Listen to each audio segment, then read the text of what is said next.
Kilig naman ang mga fans na Paolo Avellino dahil sa galawan na kanilang iniidolo. Tila nahuli na ni Kim Chiu ang kiliti ni Paolo Avellino. Hindi rin kinaya ng mga netizens ang kilig natin nito. Sa video makita sobrang sweetness ng ang galawan ng dalawa.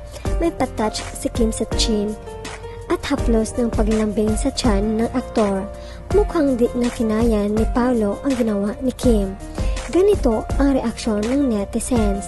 Yung sobrang himlay, sense of touch ni Kemi makes Paolo tickle and happy. The action speaks louder than words. Sus Kim, pasimple ka and made Paolo so happy. Sa caress mo, grabe ramdam niya ang haplos at kilig. Tapos sabihin ng basher si Kim ang kinikilig. Sino kaya ang kinilig dito? Mamon talaga ang Paolo, super soft. Mamon siya pag si Kemi na kaharap niya. Hayaan niyo ang bashers sumakit ang madibdib nila at sumabog. Importante walang ginagawang masama ang Kim Pao. Correct, mahirap talaga pag-inggit kumapit sa taong di yan makaka-move on. Hirap ibaba ang pride. Pathetic naman sila. Kinalabit lang ni Kim sa baba si Pao. Kinilig na ng gusto. Alam ng bashers how Pao loves Kemi, but in denial yan sila. Hirap talaga lower ang pride and to admit. Beautiful loving moves only a Kim Pao can execute. They love each other truly, kaya ganun yung dama bawat haplos. Kahit may problema ako, pag napapanood ko sila nawala para silang gamot sa problema, napapangiti niyo kami. Touch and hugs, tiklop si Paolo. Lakas ng kuryente kay Pao ang matouch ni Kemi. That's to keep be alert para di maboard, so true opposite attracts in all the positive moves.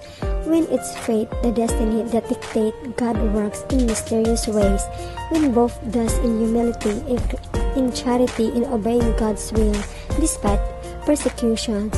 Complete trusted prayers in faith, in discerning God's in control. Hi, pinasayan nyo naman kami. Super happy ako sa inyo. Love it. Paolo, love na love mo talaga si Miss Kim. Taas ang sugar ko nito sa kakanood sa kasitan nyo. Ang sarap inumin vitamins ng Kim Pao. Pakiramdam ko pahaba ng buhay. Nanlambot yung tuhod ni Idol Pao. Only Kim can do that to Pao. Precious couple, Kim Pao forever. God bless always, be safe and healthy. For making all your fans happy around the globe, we all appreciate you both. Hindi na ako nakakaahon sa pamilyang to, lunod na. Ang sarap nilang tingnan, parang tayo mga kakimpaw, tuloy na kiliti. Lahat pinatunayan ni Paolo, hayaan nyo na basher na yan, mamatay sila sa inggit. Love na love ni Pao si Kemi. Yung mga kamay nyo talaga, Kim Pao ang lakas ng magnet.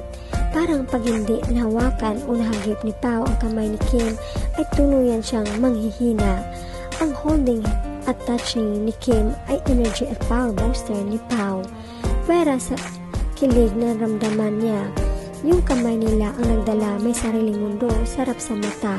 Congrats Idol Kemi. Kim Pao lang malakas. Nalala ko tuloy yung kiniliti ni Pao si Kemi sa Baywang last time. Gandang panoorin ng dalawang to. May sariling choreography. Kahit na slow motion, kita-kita ang happiness ng isa't isa. One thing, nakikita ko na reason why Paolo love Kim so much is in yung paging strong, independent, responsible, entrepreneur, woman ni Kim. Advice na niya din si Paolo regarding sa business. Yan pinagkakilig sa production nila paghawak ni Kim sa waist ni Paolo. Kinilig ang Paolo, kinulente naman sa kilig ang Kim Pao Lancia. Ang galawang nagpapahina sa tuhod ni Avellino.